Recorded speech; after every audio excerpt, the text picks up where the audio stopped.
గౌరవనీయులు మీడియా మిత్రులందరికీ హృదయపూర్వక వందనాలు.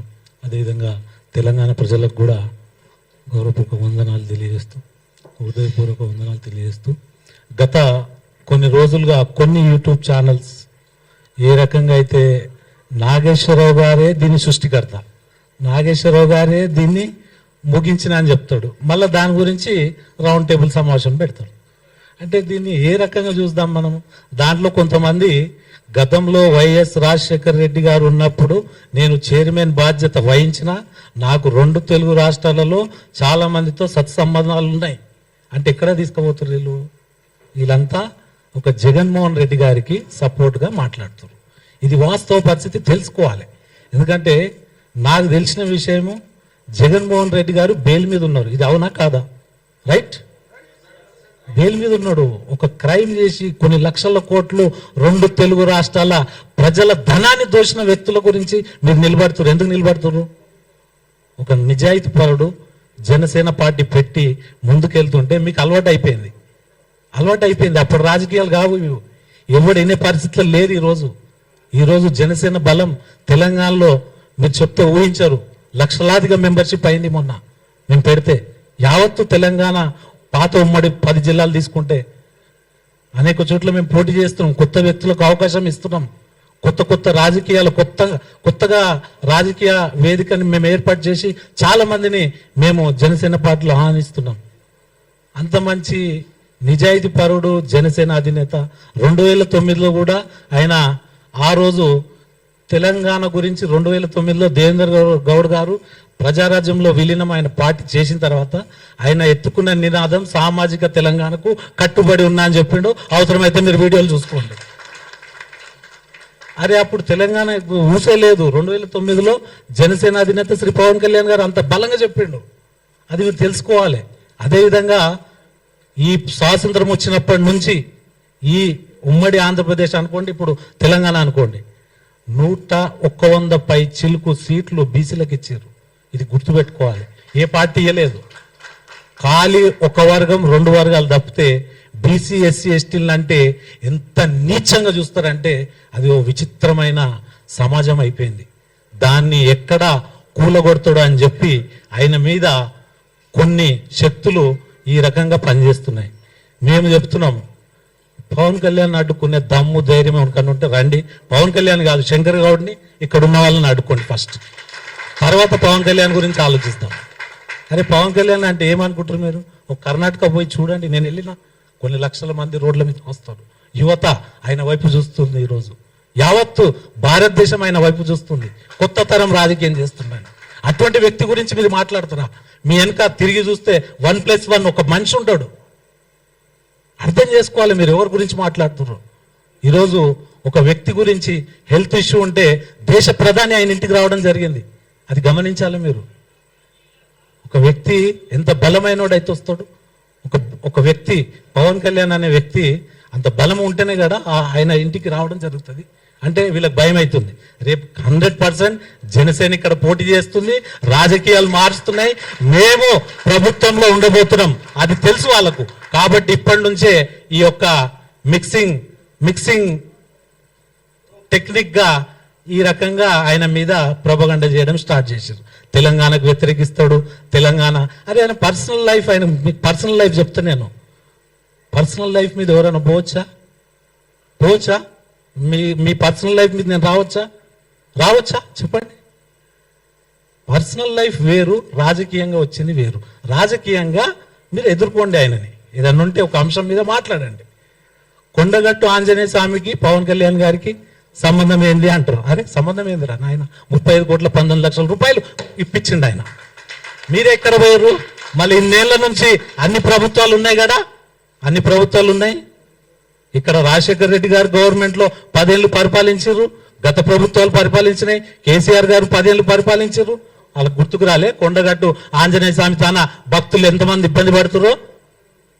భక్తులు ఎందుకు ఇబ్బంది పడాలి? తెలంగాణ ప్రాంతం కాదు, మహారాష్ట్ర నుంచి వస్తారు, కర్ణాటక నుంచి వస్తారు, ఒరిస్సా నుంచి వస్తారు, కేరళ నుంచి వస్తారు, తమిళనాడు నుంచి వస్తారు. అంటే ఆపుదామా? మీరు ఎక్కడ తీసుకుపోతారు తెలంగాణని? అంటే మీ నలుగురు వల్ల తెలంగాణకు చెడ్డ పేరు రాబోతుంది. అర్థం చేసుకోండి. ఆ రోజులు ఈ రోజులు కావు.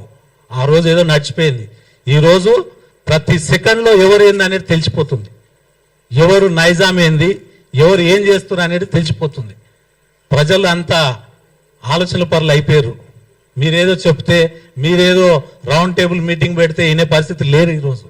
దయచేసి అర్థం చేసుకోండి. మీరు మాట్లాడిన భాష నేను మాట్లాడొచ్చు. నేను బోడబండ బస్తీలో పుట్టినోని, గలీజ్గా మాట్లాడతాను. నేను గలీజ్ అంటే ఇక చచ్చిపోతారు, వాళ్ళు ఊరేసుకొని చావాలి, అంత గలీజ్గా మాట్లాడతా. నేను ఎవరికి ఏమన్నా అయ్యకు భయపడలే. 2014లోనే జనసేన జెండా మోసి ధర్నా చౌక్ మీద 1000 మందితోటి ధర్నా చౌక్ సాధించిన వ్యక్తులం మనం. ఎక్కడ పోయిరా వీళ్ళంతా ఉన్నారు ఆ రోజు ధర్నా చౌక్ దగ్గర? లాఠీ దెబ్బలు 2000 మంది పోలీస్ బందోబస్తు ఉంటే వాళ్ళని ఛేదించి పోయి ఆ ధర్నా చౌక్ ని ఈ రోజు అదే ధర్నా చౌక్ లా టీఆర్ఎస్ పై ధర్నాలు చేస్తుంది. టీఆర్ఎస్ బ్యాన్ చేస్తే జనసేన అక్కడ ధర్నా చౌక్ ఓపెన్ చేయించింది. ఇది మా చరిత్ర. మేము అన్ని అంశాలలో రాము. ఇంటర్ విద్యార్థుల గురించి రోడ్ల మీద పడ్డోళ్ళం, గంజాయి డ్రగ్స్ మీద ఒక రోజు దీక్ష చేసిన వాళ్ళము. మొన్న పేలగా ఏదైతే ఉగ్రవాదులు దాడి చేస్తే దాని మీద పెద్ద ఎత్తున జనసేన పోరాటం చేసింది. అటువంటి భావాలు ఉన్న పార్టీ మాది. అంతేగాని పనికి మీకు ఎంత దమ్ము ధైర్యం ఉంటే అక్బరుద్దీన్ వయసు ఏమన్నాడు 10 నిమిషాలు ఏంటి చూసు, ఏమైందిరా పై శాతగాలే, మొలితాడు లేరా మీకు, మొగోలు కాదా, మాట్లాడడానికి రాలే, రౌండ్ టేబుల్ సమావేశం పెట్టడానికి రాలే? ఎందుకంటే అది వేరే రకంగా వెళ్తుంది. మేము ఈరోజు హిందూ ధర్మం గురించి పోరాటం చేస్తున్నాం. మేము నిలబడతాం. ఎక్కడ ఏ గుడిలో ఇబ్బంది అయినా మేము నిలబడతాం. మా జనసేన అధినేత పవన్ కళ్యాణ్ గారితో పాటు మేముంటాం. ఇవాళ భారతదేశం అంతా ఒకటే మాట నడుస్తుంది, అది మీ అందరు తెలుసు. లెఫ్ట్ భావాలు, లెఫ్ట్ అయిపోయిన వాళ్ళు మొత్తం దేశం అంతా ఎక్కడ లేరాలిగా అయిపోయింది. లెఫ్ట్ భావాలు ఉన్న లెఫ్ట్కి వెళ్ళిపోయారు. ఈరోజు భారతదేశంలో ఒక ప్రధాని మంత్రి, అదేవిధంగా కేంద్ర హోంశాఖ సహాయ మంత్రులు మాట్లాడితే మీరు ఈయనేదో ఆడు ఉన్నట్టు, ఈయనేదో దాచుకొని విన్నట్టు ఈయన వచ్చి చెప్తాడు, ఈయననే సృష్టిస్తాడు. ఈయననే మాట్లాడిండు నాగేశ్వరరావు గారు, ప్రొఫెసర్ అంటే చాలా. ఈయననే మళ్ళీ విడ్రా అని ఒక ఛానల్లో కూర్చొని చెప్పిండు. విడ్రా అన్నాడు, మళ్ళీ వచ్చి రౌండ్ టేబుల్ సమావేశం పెట్టిండు. ఎక్కడ కూడా జనసేన అధినేత శ్రీ పవన్ కళ్యాణ్ గారు, అదేవిధంగా మా కేంద్ర కార్యాలయం నుంచి లీగల్ ఎక్కడ కూడా ఆయన మీద మేము కేసులు పెట్టలే. ఆయన అంటే ఇష్టపడే వాళ్ళు చాలా కోట్ల మంది ఉంటారు. ఉంటే వాళ్ళు ఎవరో కేసు లేదని పెట్టిండొచ్చు. అది కూడా మేము పార్టీ నుంచి అఫీషియల్గా ఎక్కడైనా పెట్టినామా? వచ్చేసింది ఆంధ్ర పోలీస్ వచ్చేసి. ఆంధ్ర పోలీస్ ఏంటి, తెలంగాణ పోలీస్ ఏంటి రాబోయ్? పోలీసే. ఆంధ్ర అయితే, తెలంగాణ అయితే, ఒరిస్సా అయితే, తమిళనాడు అయితే, కర్ణాటక అయితే, జార్ఖండ్ అయితే, జమ్మూ కాశ్మీర్ అయితే. 4 కూర్చొని మాట్లాడితే 4 లక్షల మంది జన సైనికులు. గుర్తుపెట్టుకోండి. మేము ఖాళీ ఉన్నాం అనుకుర్రా? మా పనిలో మేము ఉన్నాము. మేము ఎప్పుడు ఏం చేయాలో మాకు తెలుసు. మీరు జనసేన అధినేత శ్రీ పవన్ కళ్యాణ్ జోలికి రావద్దు. ఇంకోటి, ఆంధ్ర తెలంగాణ అనేది మర్చిపోండి, అయిపోయింది. మేము తెలంగాణ గడ్డ మీద పుట్టిన బిడ్డలం. మేము ఎవరినైనా ఇక్కడ రమ్మని చెప్తాం. ఏ రాష్ట్రం నుంచి అయినా రావచ్చు, ఏ రాష్ట్రం నుంచి అయినా, ఏ ప్రాంతం నుంచి అయినా వచ్చి ఇక్కడ పని చేసుకోవచ్చు, తిరగవచ్చు, మాట్లాడవచ్చు. పార్టీ పెట్టే హక్కు ప్రతి ఒక్కరికి ఉంది. ఇది రాజ్యాంగం కల్పించిన హక్కు. దాన్ని మీరు నేను 4 కూర్చొని మేము డిసైడ్ చేస్తామంటే ఆ రోజులు కావు. 10 ఏళ్ళు ఇదే చెప్పారు, ఉద్యోగాలు, నీళ్లు, నియమాలు, నిధులు అని చెప్పారు. ఎంతమంది ఎంత దోసుకున్నారో తెలుసు మీకు. ఈ రోజు వాళ్ళు నిన్న బాలకసుమని మాట్లాడుతూ ఉత్తమం చేయాలి, ఇట్లా కాదు, ఓ రైలు పట్టాలు కోసేయాలి, ఓ మనం కాలు పెట్టేసాలి ఆఫీసులు, ఓ మనం జైలు. అరే నీ అమ్మ, 10 ఏళ్ళు ఎక్కడ పోయిందిరా నాయన ఆ స్ఫూర్తి? 10 ఏళ్ళు ఎక్కడ పోయింది ఆ స్ఫూర్తి? 10 ఏళ్ళు నువ్వు ప్రభుత్వంలో ఉన్నావు, ఎమ్మెల్యే ఉన్నావు, ఎంపీ అయినావు, అప్పుడు ఏం గుర్తుకు రాలే. మళ్ళా ఈ కొత్త డ్రామా. దీని వెనుక చాలా మంది రాజకీయానికి రక్తపు ముద్దలు తిని అలవాటు పడ్డ రాబందులు రాజకీయం చేస్తున్నారు. ఇది మీరు అర్థం చేసుకోవాలి. మేము జనసేన సదాగా మేము ఏ మీటింగ్ ఉన్నా మేము సొంత డబ్బులు వేసుకునే పని చేస్తాం. ఈ రోజు కాదు, 2014 నుంచి పార్టీ పెట్టినప్పటి నుంచి మాకు నేర్పించిన ఘనత అది. ఎక్కడ కూడా రూపాయి కూడా మేము ఏ ఒక్క వ్యక్తి దగ్గర, ఏ ఒక్క కాంట్రాక్టర్ దగ్గర తీసుకోలేదు. చరిత్ర మీరు ఎవరన్నా ఉంటే తెలుసుకోండి. ఎందుకు చెప్తున్నా అంటే నేను బలంగా చెప్పే విషయాలు ఇవన్నీ. అదేవిధంగా జనసేన అధినేత శ్రీ పవన్ కళ్యాణ్ గారు తెలంగాణలో అడుగుపెట్టిన తుఫాన్, అది కొట్టుకోబోతారు. తుఫాన్ ఆయన కదిలితే 1,00,000 మంది కదులుతారు. రూపాయి కూడా ఇయ్యం మేము. మిగతా పార్టీల లెక్క ఏది బీరు, బిర్యానీ, పైసలు ఇస్తే ఆ మీటింగ్లో కూడా ఉండరు, ఉరుకుతుంటారు. ఆ ఎండ కొరుకుతుంటారు, బగ ఎండ మండుతుంటే కూడా అట్లనే నిలబడతారు. అసొంటి కార్యకర్తలు ఉన్నారు బైసాబ్ మా దాంట్లో. అర్థం చేసుకోండి, ఇది కొత్త తరం రాజకీయం. ఇది మీ లెక్క లత్కోర్ రాజకీయాలు పవన్ కళ్యాణ్ చెయ్యడు, కాదది. అందుకే మేము అందరం అలేనైనాం. ఇంతమంది వరంగల్కి వెళ్ళి నాగేష్, ఇక్కడ చాలా మంది, ఇట్లా చాలా మంది ఉన్నారు. ఎందుకంటే నల్గొండ నుంచి రవీందర్ రావు, మల్కాజ్గిరి నుంచి ఇట్లా చాలా మంది రాజకీయాన్ని చూసి బెజారైపోయి ఒక కొత్త తరం రాజకీయం గురించి ఎదురు చూసి వచ్చిన వాళ్ళు. మేము నిజంగా చెప్తున్నా, ఓట్లకు కూడా మేము పైసలు ఇవ్వలే, ఓట్లకు కూడా రూపాయి ఇవ్వలే. నాకు 5,000 ఓట్లు పడ్డాయి తాండ్రు నుంచి పోటీ చేస్తే. మొన్న భారతీయ జనతా పార్టీ జనసేన నుంచి అక్కడ కూడా ఎవడు అన్నాడు, ఇద్దరు అరే ఓడరా నువ్వు, ఎవడు నువ్వు నన్ను అడగనీకి? ఇక్కడ పుట్టి పెరిగినోన్ని, 32 ఏళ్ల నుంచి రాజకీయాలు చూస్తున్నోన్ని, నేను ఒక జాతీయ పార్టీలో పనిచేసినోన్ని, బైసాబ్ వెంబడి తిరిగినోన్ని, టైగర్ నరేందర్ వెంబడి. నేను ఎంత ఇది ఉంటుంది, నాకు ఎంత ఆలోచన ఉంటుంది, రాజకీయాలకి మీద ఎంత అవగాహన ఉంటుంది. ఏదో కొత్తగా వచ్చినట్టు అందరినీ మనం రాజకీయ పార్టీలు అంటే ఈరోజు కాంగ్రెస్, బీజేపీ జాతీయ పార్టీని గౌరవిస్తున్నారు.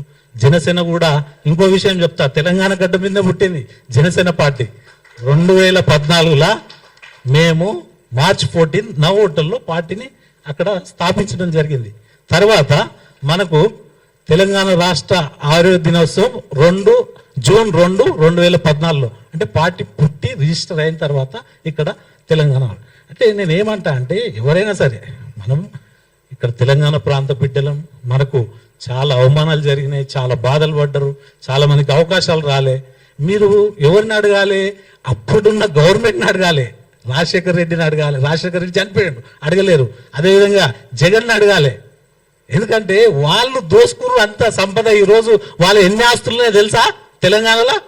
అని వాళ్ళ మీద పడి ఉండరు ఆయన. అంటే పవన్ కళ్యాణ్ గారు, అంటే పవన్ కళ్యాణ్ గారి మీద పడతారు. అరే ఆయన మంచి చేద్దామని 100 కోట్ల రూపాయలు కౌల రైతులకు, కళాకారులకు అనేక విషయాల మీద స్పందించి ఇవ్వడం జరుగుతుంది. అదేవిధంగా ఆదిలాబాద్లో బోర్ వేయించిండు ఆయన. అప్పట్లో రూపాయి లేకున్నా కానీ ఆయన సొంత డబ్బులతో బోర్ వేయించిండు. ఖమ్మంలో ఒక పేషెంట్ ఆమె చూడాలనుకుంటే అక్కడ పోతే ఆ పేషెంట్ బతికి ఈరోజు మంచిగా తిరుగుతుంది. అదేవిధంగా కొండగట్టు ఆంజనేయ స్వామి, అదేవిధంగా మనకు ఇక్కడ వరదలు వచ్చినప్పుడు ₹1 కోటి వేయడం జరిగింది. ఆ తర్వాత ఇంకో ₹1 మొన్న రేవంత్ రెడ్డి గారు కూడా ఇవ్వడం జరిగింది. అదేవిధంగా నల్లమల్ల అడవిలో యురేనియం తవ్వకాల మీద ఇప్పుడు ముఖ్యమంత్రి ఆ రోజు నా పక్కకే కూర్చుండు, నా పక్కకే రౌండ్ టేబుల్ సమావేశంలో కూర్చున్నారు రోజులు ఉన్నాయి. ఇప్పుడున్న ముఖ్యమంత్రి గారు రేవంత్ రెడ్డి గారు ఆ రోజు ఇమ్మీడియట్గా అసెంబ్లీ జరుగుతుంది, మేము తవ్వకాలను ఎక్కడ కూడా పర్మిషన్ ఇవ్వలేదని ఆపేయడం జరిగింది. అటువంటి అంశాల మీద ఆయన ఫైట్ చేసిండు. ఆయనకు తెలంగాణతో మంచి అనుబంధం ఉంది, సంబంధం ఉంది. అటువంటి వ్యక్తిని ఇంకోటి, మనం తెలంగాణ ఇక్కడ అన్ని రాష్ట్రాల ప్రజలు ఉంటారు, ఇక్కడ అందరూ ఉండే ఇది ఎవరు అయ్యే జాగిరి కాదు ఇది. తెలంగాణ హైదరాబాద్లో అన్ని, ఇప్పుడు కొంతమంది తమిళనాడు వాళ్ళు ఉన్నారు, ఒరిస్సాలో ఉన్నారు, రాజస్థాన్ వాళ్ళు ఉన్నారు, బై బర్త్ ఎప్పటి నుంచో ఉన్న వాళ్ళు ఉన్నారు ఇక్కడ. అవన్నీ మనం గమనించాలి. అదేవిధంగా ఇటువంటి అంశాల మీద తెలంగాణ, ఆంధ్ర అనే దాన్ని పులి స్టాప్ పెడదాం. ఇప్పటికైనా ఆలోచించండి, తెలంగాణను అభివృద్ధిలో ముందుకు తీసుకెళ్లే ప్రయత్నం చేద్దాం. అక్కడ ఆంధ్రప్రదేశ్ అభివృద్ధిలో వాళ్ళు ముందుకు వెళ్తున్నారు. సో మనం ఏదున్నా కానీ పని చేసుకుంటూ ఏదన్నా సమస్య వచ్చినప్పుడు మంచి గురించి మీరు రౌండ్ టేబుల్ సమావేశాలు పెట్టండి. ఒక వ్యక్తిని తిట్టడానికి మీరు ఎక్కడెక్కడికి వెళ్ళి, అందులో ఒక ఆయన డైరెక్ట్ చెప్పిన వ్యక్తి, నేను రాజశేఖర రెడ్డి హయాంలో చైర్మన్గా ఉన్నా అని చెప్పిండు. అది మీరు గమనించాలి. అంటే ఈ ఏ డైరెక్షన్లో జరుగుతుందో తెలుసు. ఇప్పుడు మా నాయకుడిని మీరు అంటే మేము ఊరుకోవాలన్నా? ఎంతవరకు ఊరుకోవాలి? వచ్చినవాడు వచ్చినట్టు మాట్లాడుతుంటే. సో నేను ఏమంటా అంటే, ఇటువంటి అంశాలని జాగ్రత్తగా, సున్నితమైన అంశాలు ఇవి, చాలా జాగ్రత్తగా మాట్లాడాలి. ఎవరైనా నువ్వు అరే అంటే చెప్పురా అంటే నేను, అంతేనా? మన తెలంగాణలో ఏమంటాం? ఏమరా అంటే చెప్పురా అంటాం. బైసాబ్ అంటే ఆ చెప్పు బైసాబ్ అంటాం, అంతేనా? ఇదే భాష అందరికీ వర్తిస్తుంది. ఇది మీరు మాట్లాడేటప్పుడు భాష మంచిగా మాట్లాడి, మేము కూడా చాలా మంచిగా మాట్లాడతాం. మీరు ప్రెస్ మీట్ పెట్టి లేనిపోని దాన్ని, అదేవిధంగా డీజీపీ గారికి ఒక విషయం చెప్తున్నా, సివి ఆనంద్ గారికి మీడియా మిత్రుల ద్వారా నేను తెలియజేస్తున్నా, ఇక్కడ ఈ రాష్ట్రంలో మళ్ళా విద్వేషాలు రెచ్చగొట్టి 2 రాష్ట్రాలుగా విడిపోయి ఎవరు వాళ్ళు అభివృద్ధి చెందాలని ఆశిస్తున్నాం మేము. దాంట్లో భాగంగా కొంతమంది కావాలని రాజకీయాలు చేస్తున్నారు. వాళ్ళ మీద మీరు పూర్తి దృష్టి పెడతారని నేను మీడియా ద్వారా తెలియజేస్తున్నా. అదేవిధంగా ఏపీ కానీ తెలంగాణ కానీ ఏ ప్రాంతంలో అయినా సరే హైదరాబాద్లో రావచ్చు, ఉండొచ్చు, బిజినెస్ చేసుకోవచ్చు, ఏదైనా చేయొచ్చు. ఇది దీనికి ఎవరైనా అడ్డుపడితే జనసేన అడ్డుకుంటుందని మీ ద్వారా తెలియజేస్తూ నేను ఇంతతో ప్రెస్ మీట్ ముగిస్తున్నాను. ఒక్క నిమిషం లేదన్న